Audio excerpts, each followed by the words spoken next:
নমস্কার, কৃষ্ণা টক্স বাংলা চ্যানেলে আপনাদের স্বাগতম। আজকের ভাবনা, মৃত্যুর পর আত্মা কোথায় যায়। গরুড় পুরাণের ভয়ঙ্কর ও বিস্ময়কর তথ্য অনুযায়ী আজকের আলোচনা। জীবন আছে যেখানে, মৃত্যু সেখানে ধ্রুব সত্য। আমরা সারা জীবন ঘর বাড়ি, টাকা পয়সা এবং সম্পর্কের মায় আবদ্ধ থাকি, কিন্তু একদিন এই নশ্বর দেহ ত্যাগ করে আমাদের এক অজানা পথে যাত্রা করতে হয়। মৃত্যুর পর আসলে কি হয়, আত্মা কোথায় যায়, এই প্রশ্নটি মানব সভ্যতার শুরু থেকে আজ অবধি সবচেয়ে বড় রহস্য।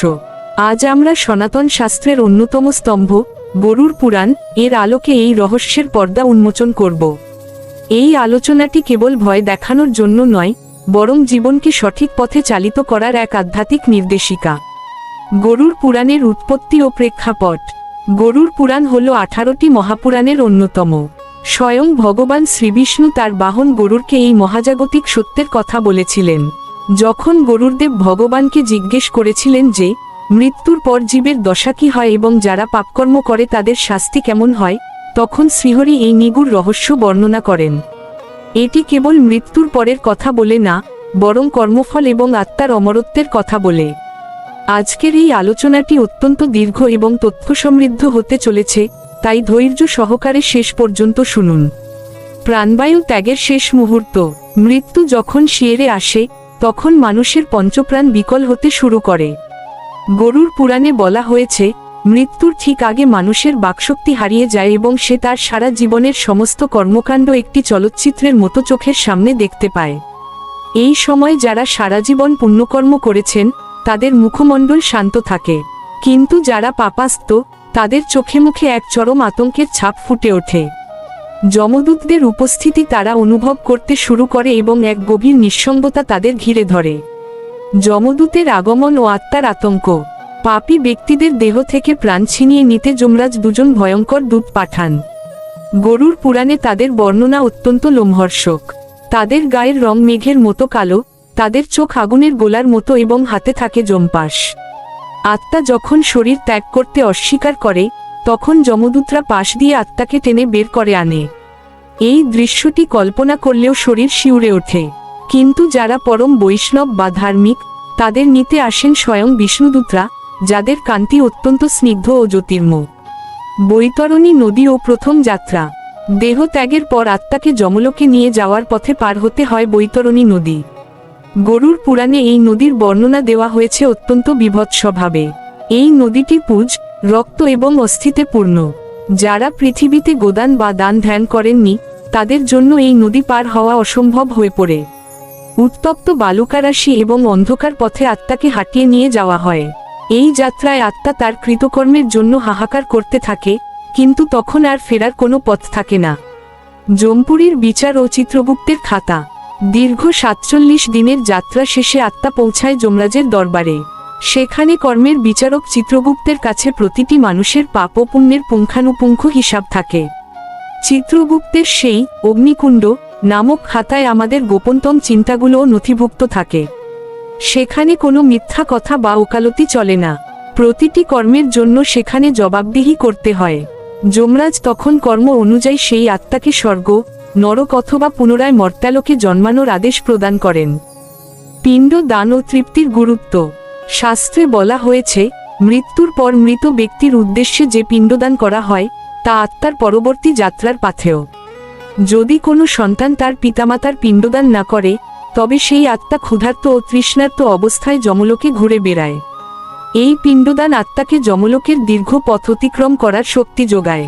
আমাদের মনে রাখতে হবে, কেবল দেহ পুড়িয়ে দিলে দায়িত্ব শেষ হয় না, পারলৌকিক ক্রিয়া সঠিকভাবে সম্পন্ন করা আত্মার শান্তির জন্য একান্ত প্রয়োজন। নরকের বিভিন্ন স্তর ও শাস্তির বিধান। গরুড় পুরাণে 28 প্রকার নরকের বর্ণনা দেওয়া হয়েছে।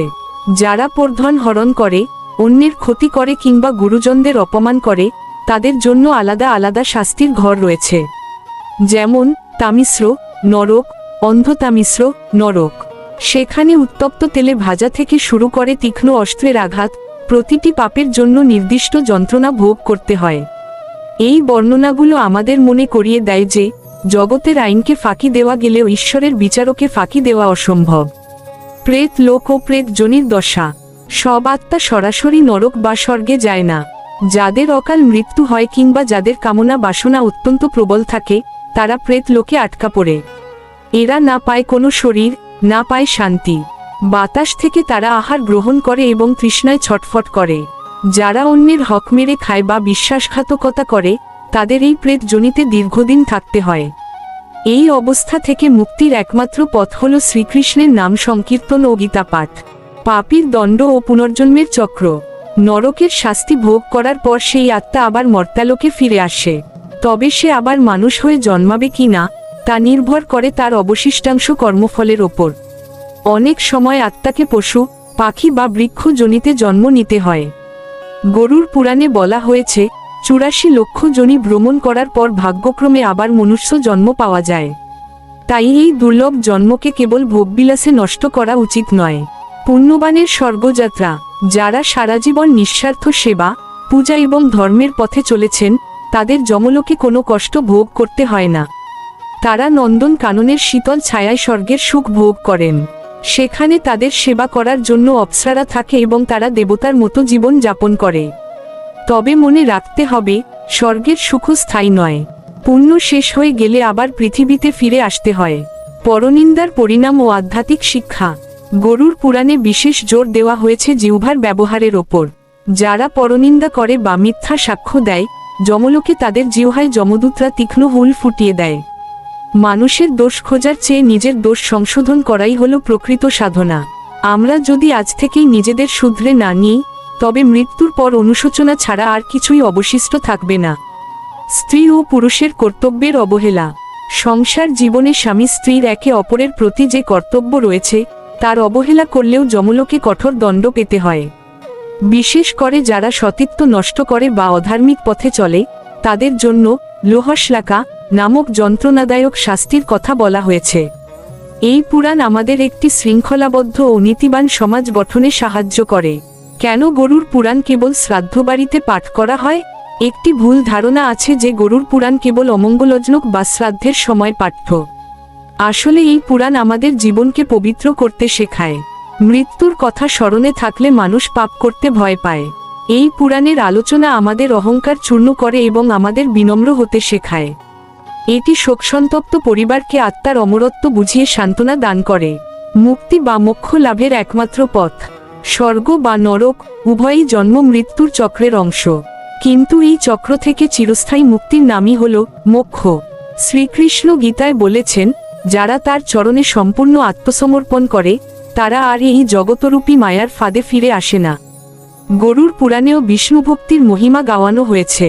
নাম সংকীর্তনই কলিযুগের পরম ওষুধ। শ্রাদ্ধ ও তর্পণের বৈজ্ঞানিক ভিত্তি।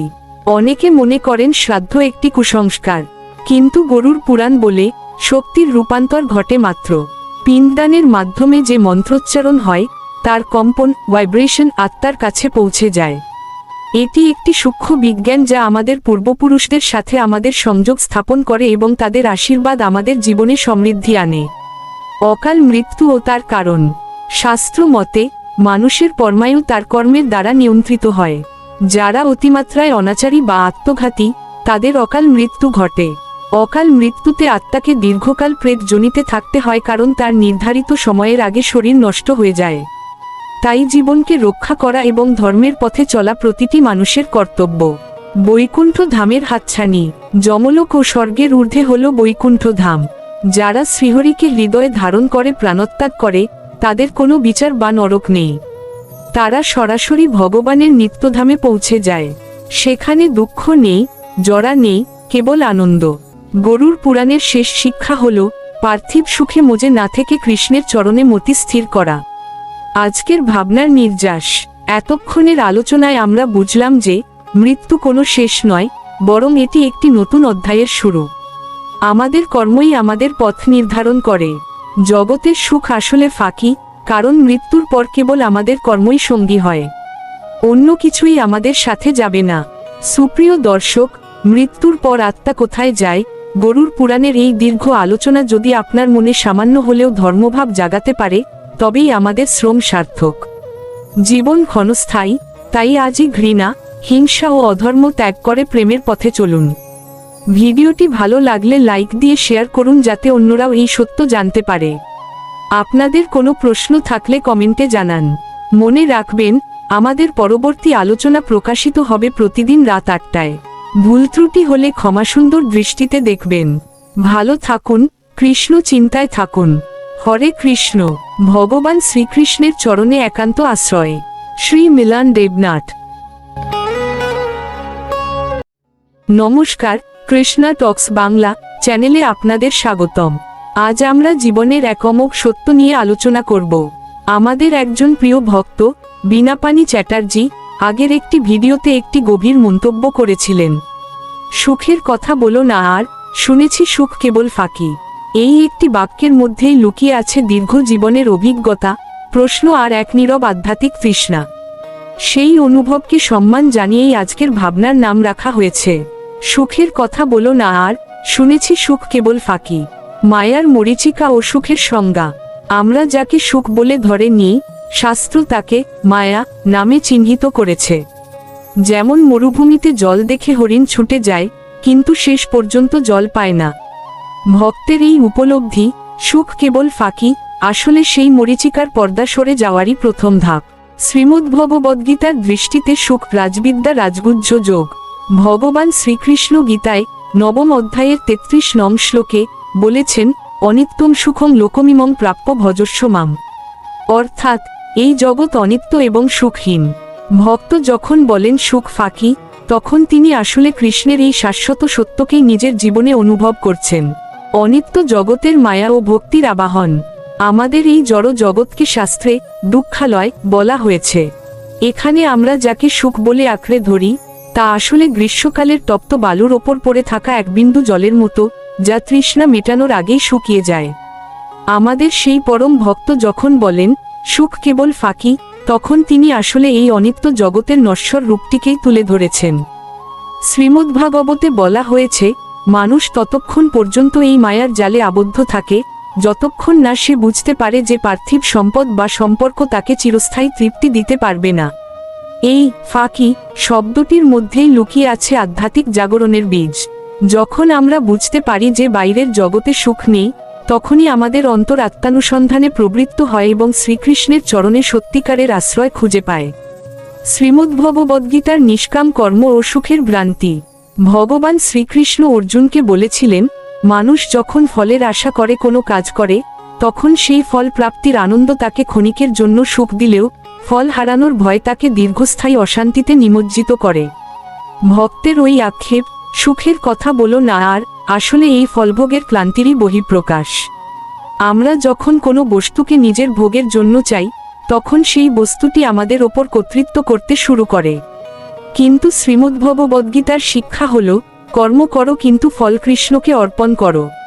এই অর্পণ করার মাধ্যমেই আমরা সেই মায়ার ফাঁকি থেকে মুক্তি পেতে পারি। কারণ কৃষ্ণের চরণে অর্পিত কোনো কিছুই বৃথা যায় না, সেখানে কোনো ফাঁকি নেই, আছে কেবল পরম সত্যের আশীর্বাদ। বেদ উপনিষদের আলোকে আত্মার তৃপ্তি। উপনিষদ আমাদের শেখায়, তমেব বিদিতাতি মৃত্যুমেতি নান্য পন্থা বিদ্যতে নাই। অর্থাৎ পরমাত্মাকে জানলেই কেবল দুঃখের ওপারে যাওয়া সম্ভব, অন্য কোনো পথ নেই।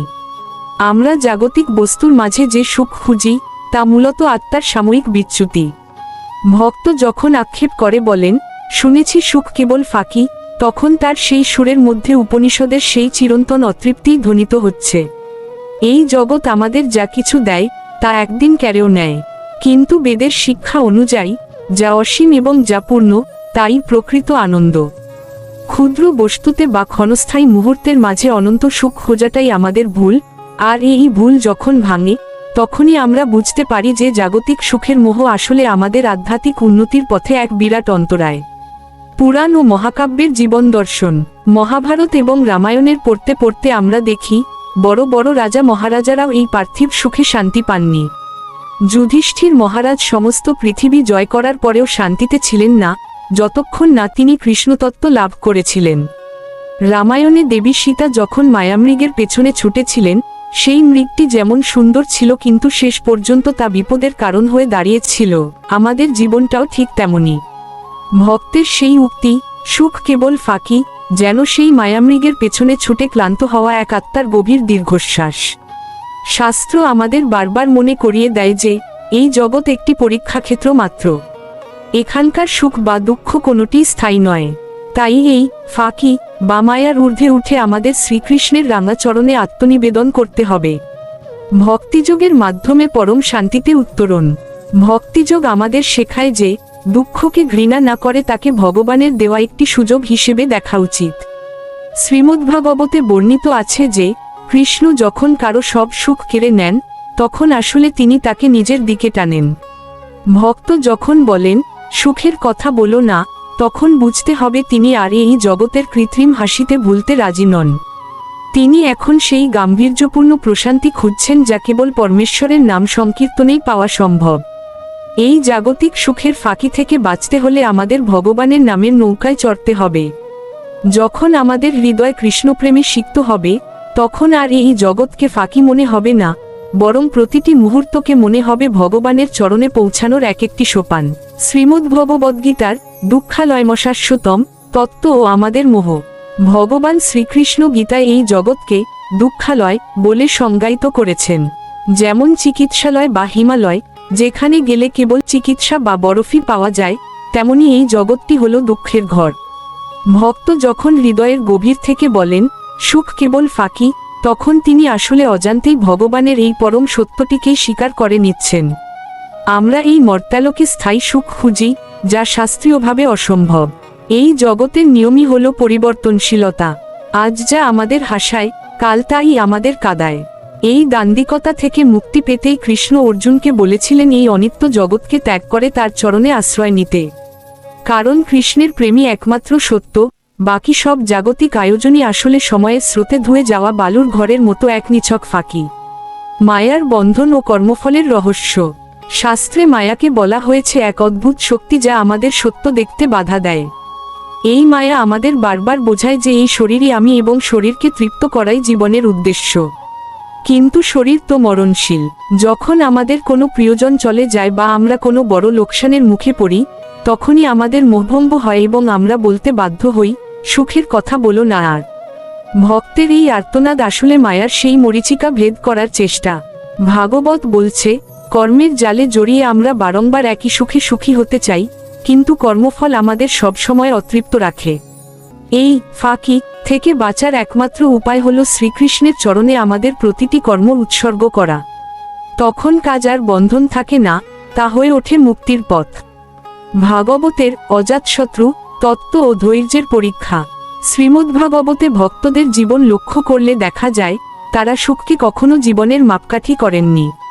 পাণ্ডবরা রাজত্ব পাওয়ার পরেও বনবাসের কষ্ট সয়েছেন, তবুও কৃষ্ণকে ছাড়েননি। আমাদের সেই পরম ভক্তের মন্তব্য সুখ বোধ হয় সত্যিই ফাঁকি, এটি আসলে এক প্রকারের আত্মিক জাগরণ। সুখ যখন আমাদের ছেড়ে যায় তখনই আমাদের ধৈর্য ও ভক্তির পরীক্ষা শুরু হয়। শাস্ত্র মতে যারা সুখে ভগবানের নাম করতে ভুলে যায়, দুঃখ তাদের জন্য আশীর্বাদ হয়ে আসে। কারণ দুঃখই মানুষকে বিনম্র হতে শেখায় এবং এই সত্য উপলব্ধি করতে সাহায্য করে যে জড় সুখ হলো এক মস্ত বড় প্রবঞ্চনা যা আমাদের কেবল কৃষ্ণস্মরণ থেকে দূরে সরিয়ে রাখে। উপনিষদের ত্যাগ ও ভোগ দর্শন। ঈশোপনিষদের প্রথম মন্ত্রেই বলা হয়েছে তেন ত্যাগতেন ভুঞ্জিথা মা গৃধ কস্যসিদ্ধন্ম, অর্থাৎ ত্যাগের মাধ্যমেই প্রকৃত ভোগ সম্ভব। আমরা যখন কোনো কিছুকে অধিকার করতে চাই তখনই আমরা ঠকে যাই।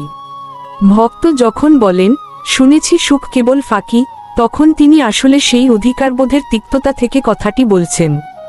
যখনই আমরা ভাবি আমি সুখ পাব, তখনই দুঃখের বীজ বপন করা হয়। কিন্তু যখন আমরা ভাবি আমি ভগবানকে সুখে রাখব, তখনই আমাদের হৃদয়ে এক অলৌকিক আনন্দের জন্ম হয়। এই জগতের সুখ কেন ফাঁকি জানেন? কারণ এখানে সবাই নিজের জন্য নিতে চায়, কেউ দিতে চায় না। ত্যাগের মাধ্যমেই সেই ফাঁকি হীন শাশ্বত আনন্দ লাভ করা সম্ভব যা কখনো শেষ হয় না। ভক্তির পরম রসচিহ্ন আনন্দ। শাস্ত্রের প্রতিটি পাতায় লেখা আছে যে এই জীবন হলো এক আধ্যাত্মিক যাত্রা। পথ চলতে চলতে আমরা যখন পার্থিব সাফল্যের চূড়ায় উঠি, তখনও মনের কোনো এক কোণে শূন্যতা থেকে যায়। এই শূন্যতাই ভক্তকে দিয়ে বলিয়ে নেয় সুখের কথা বলো না। আসলে আমাদের আত্মা এই ছোট ছোট মাটির খেলনায় তৃপ্ত হতে পারে না, সে চায় সেই পরমাত্মার সান্নিধ্য। কৃষ্ণের প্রেম হলো চিন্ময় আনন্দ বা আনন্দঘন অবস্থা। এই আনন্দ জাগতিক সুখের মতো ফাঁকি দেয় না, বরং এটি একবার হৃদয়ে প্রবেশ করলে পৃথিবীর সমস্ত দুঃখকে তুচ্ছ মনে হয়। তাই এই জাগতিক সুখের মিথ্যা মায়া ত্যাগ করে যদি আমরা ভক্তির পথে হাঁটি, তবেই আমরা সেই অকৃত্রিম সুখের সন্ধান পাব যা চিরন্তন। শ্রীমদ্ভগবদ্গীতার দৃষ্টিতে সুখ রাজবিদ্যা রাজগুহ্য যোগ। ভগবান শ্রীকৃষ্ণ গীতায় 9ম অধ্যায়ের 33 নং শ্লোকে বলেছেন, অনিত্যম সুখম লোকমিমং প্রাপ্য ভজস্ব মাম। অর্থাৎ এই জগৎ অনিত্য এবং সুখহীন। ভক্ত যখন বলেন সুখ ফাঁকি, তখন তিনি আসলে কৃষ্ণের এই শাশ্বত সত্যকেই নিজের জীবনে অনুভব করছেন। ইন্দ্রিয়ের দাসত্ব ও বিষাদ যোগ। আমরা ইন্দ্রিয় তৃপ্তিকে সুখ মনে করি, কিন্তু গীতায় বলা হয়েছে ইন্দ্রিয়জাত সুখ শুরুতে অমৃতের মতো হলেও শেষে বিষের মতো হয়। এই বিষের জ্বালা থেকেই ভক্তের কণ্ঠে ধ্বনিত হয়, সুখের কথা বলো না আর। মহাভারতের যক্ষ যুধিষ্ঠির সংবাদ ও মানুষের মোহ। যক্ষ যখন যুধিষ্ঠিরকে জিজ্ঞেস করেছিলেন পৃথিবীর সবচেয়ে আশ্চর্যের বিষয় কি, যুধিষ্ঠির বলেছিলেন, মানুষ প্রতিদিন মৃত্যু দেখছে তবুও সে মনে করে সে অমর হবে এবং সুখে থাকবে। এই মোহের কারণেই মানুষ সুখের পেছনে ছুটে বারবার ঠকে যায়। শ্রীমদ্ভাগবতের শিক্ষা ও প্রহ্লাদ মহারাজের বাণী। ভক্ত প্রহ্লাদ বলেছিলেন, জড় সুখ আসলে এক প্রকারের দুঃখ যা সুখের ছদ্মবেশে আসে। তাই ভক্ত যখন বলেন সুখ ফাঁকি, তিনি আসলে প্রহ্লাদ মহারাজের মতোই সত্যকে চিনেছেন। রামায়ণে ভরত ও রামের সংবাদ সুখ ও ত্যাগের তত্ত্ব। ভরত যখন রামচন্দ্রকে ফিরিয়ে আনতে বনে গিয়েছিলেন, রাম তাকে বুঝিয়েছিলেন যে পার্থিব ঐশ্বর্য ক্ষণস্থায়ী। রামচন্দ্রের এই শিক্ষা আমাদের মনে করিয়ে দেয় যে ত্যাগের মাধ্যমেই প্রকৃত সুখ পাওয়া যায়, ভোগের মাধ্যমে নয়। বেদ ও উপনিষদের শান্তিমন্ত্র। উপনিষদ বলে, যো বৈ ভূমা তৎসুখং নাল্পে সুখমস্তি। অর্থাৎ যা বিশাল ঈশ্বর তাতেই সুখ, অল্পে বা সীমাবদ্ধ বস্তুতে সুখ নেই। ভক্ত যখন পার্থিব সুখকে ফাঁকি বলেন, তিনি আসলে সেই ভূমা বা অসীম পরমাত্মাকেই খুঁজছেন। কর্মফল ও সুখের আপেক্ষিকতা। আমাদের পূর্বকর্ম অনুযায়ী সুখ আসে, কিন্তু সেই সুখ ভোগের পর যখন শেষ হয়ে যায়, তখনই আমাদের মনে হয় আমাদের ঠকানো হয়েছে। এই শূন্যতা থেকেই আসে ভক্তের সেই ক্লান্তিভরা মন্তব্য। দুঃখ কেন ভগবানের বিশেষ কৃপা? কুন্তী দেবী ভগবানের কাছে দুঃখ চেয়েছিলেন। কেন? কারণ দুঃখেই ভগবানকে বেশি মনে পড়ে। ভক্তের এই আক্ষেপ, সুখ কেবল ফাঁকি, তাকে আসলে ভগবানের আরও কাছে টেনে নিয়ে যাচ্ছে। মন ও বুদ্ধির দ্বন্দ্ব। মন চায় সুখ, কিন্তু বুদ্ধি যখন শাস্ত্র পাঠ করে বুঝতে পারে এই জগৎ দুঃখালয়, তখন মনের সাথে বুদ্ধির যুদ্ধ শুরু হয়। এই যুদ্ধের মাঝেই মানুষ সত্য উপলব্ধি করে যে জাগতিক সুখ আসলে একটি মস্ত বড় ফাঁকি। শুদ্ধা ভক্তি ও আনন্দের স্বরূপ। ভক্তিযোগ বলে, সুখ এবং আনন্দ এক নয়। সুখ পরিস্থিতির ওপর নির্ভর করে, কিন্তু আনন্দ আত্মার ধর্ম। শ্রীকৃষ্ণ যখন হৃদয় অধিষ্ঠান করেন, তখন ফাঁকি বলে আর কিছু থাকে না। শ্রীমদ্ভাগবত গীতা স্থিতপ্রজ্ঞ দশা। কৃষ্ণ বলেছেন, যিনি সুখে উল্লসিত হন না এবং দুঃখে বিচলিত হন না, তিনিই স্থিতপ্রজ্ঞ। ভক্তের এই মন্তব্য আসলে তাকে সেই স্থিতপ্রজ্ঞ হওয়ার পথে এক ধাপ এগিয়ে দিয়েছে। পুরাণের শিক্ষায় মোহভঙ্গ। পুরাণে বারবার দেখা গেছে, দেবরাজ ইন্দ্র স্বর্গসুখ পেয়ে শান্তিতে নেই। যদি স্বর্গের সুখ অস্থির হয়, তবে মর্তের সুখ যে ফাঁকি হবে, তাতে আর সন্দেহ কি? শ্রীচৈতন্যের শিক্ষা ও প্রেমভক্তি। শ্রীচৈতন্য মহাপ্রভু শিখিয়েছেন, ত্রিনাদ্বি শুনিছেন, জগতের মিথ্যা সুখের আশা ত্যাগ করে বিনম্রচিত্তে ভগবানের নাম করলে যে শান্তি পাওয়া যায়, তা কোনো ফাঁকি নয়। আসক্তিই দুঃখের মূল কারণ। আমরা সুখের প্রতি যত বেশি আসক্ত হই, তার চলে যাওয়ার ভয় আমাদের তত বেশি দুঃখ দেয়। ভক্তের আক্ষেপটি আসলে তার আসক্তি মুক্তির একটি সংকেত। কালচক্র ও সময়ের অমোঘ নিয়ম। সময় সবকিছু কেড়ে নেয়। আজ যে সুখ আপনার আছে, কাল তা থাকবে না। এই সময়ের নিষ্ঠুরতা অনুভব করেই ভক্ত বলেছেন, সুখ কেবল ফাঁকি। শরণাগতি ও পরম শান্তি। যখন মানুষ বুঝতে পারে সে নিজের চেষ্টায় সুখী হতে পারবে না, তখনই সে কৃষ্ণের চরণে শরণ নেয়। সর্বধর্মান পরিত্যাজ্য মামেকং শরণ বর্জ্য। এই শরণাগতিই হল ফাঁকিমুক্ত প্রকৃত জীবন। ভক্তের প্রতি শাস্ত্রীয় আশ্বাস। শ্রদ্ধেয় ভক্ত, এই ভাবনাগুলি কোনো পাণ্ডিত্য দেখানোর জন্য নয়। এগুলো কেবল একজন সাধারণ ভক্তের অনুভব। ভগবান শ্রীকৃষ্ণের কৃপায় আপনাদের সঙ্গে ভাগ করে নেওয়ার এক ক্ষুদ্র প্রয়াস মাত্র। যদি আজকের কথাগুলোর কোনো অংশ আপনার হৃদয় ছুঁয়ে যায়, তবে সেটাকেই আমাদের পরম প্রাপ্তি বলে মনে করব। আমাদের চ্যানেলে প্রতিদিন রাত ঠিক 8টায় জীবনের নানান দিক নিয়ে আধ্যাত্মিক আলোচনা নিয়ে নতুন ভিডিও প্রকাশিত হয়। কখনো সুখ, কখনো দুঃখ, কখনো প্রশ্ন, কখনো নীরবতা। জীবনের যে কোনো অনুভূতিই হতে পারে আলোচনার বিষয়। এই ভিডিওর কমেন্টে যদি আপনার মনের কোনো প্রশ্ন, ভাবনা বা অনুভূতি থাকে, নির্দ্বিধায় লিখে জানান। আপনাদের সেই কথাকেই সম্মান জানিয়ে প্রয়োজনে ভবিষ্যতে আলাদা করে ভিডিও তৈরির চেষ্টা করা হবে। ভিডিওটি ভালো লাগলে লাইক দিয়ে পাশে থাকুন। নতুন ভিডিও পেতে চ্যানেলটি সাবস্ক্রাইব করে বেল আইকনটি বাজিয়ে দিতে ভুলবেন না। ভালো থাকুন, সুস্থ থাকুন। ভগবান শ্রীকৃষ্ণের কৃপা যেন সর্বদা আপনাদের উপর বিরাজ করে। এই ভক্তিময় আলোক যাত্রায় সঙ্গে ছিলেন শ্রী মিলন দেবনাথ। হরে কৃষ্ণ।